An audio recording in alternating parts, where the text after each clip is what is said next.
sudah tentulah kita sangat-sangat berbesar hati menerima kunjungan dan kehadiran kedatangan Datuk yang berbahagia Rasul Samaha, Datuk Seri Dr. Haji Abdul Rahman Osman, bekas Mufti Pahang Darul Makmur, bersama Datuk Seri Nahayah Ismail, dan semua yang hadir saudara Allah Iziat.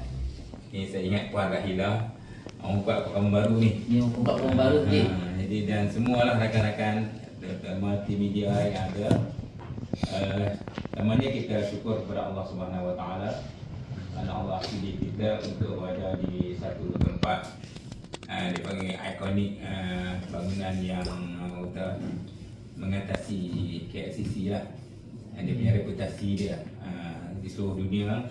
Orang memilih untuk bertapak di sini. Kalau syarikat nama Menara TRX tu dia memang komersial habis lah.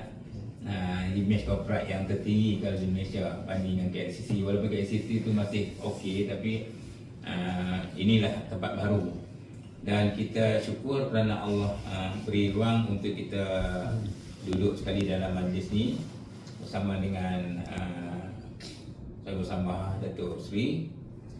Sekurang-kurangnya kita dapat rasakan kebesaran Allah Subhanahu Wa Taala, kerana dialah yang menentukan dan mengizinkan kita bertemu dan berkumpul dengan niat dan tujuan tidak lain dilakukan atas satu program yang dicetuskan dalam Fokus Ihsan Travel and Tours ni, iaitu membawa seramai-ramai insan bagi ke Makkahul Mukarramah, bukan sekadar nak haji umrah, tapi kita ada program satu pengajian Al-Quran ataupun tadarus Al-Quran dan juga pembelajaran bahasa Arab.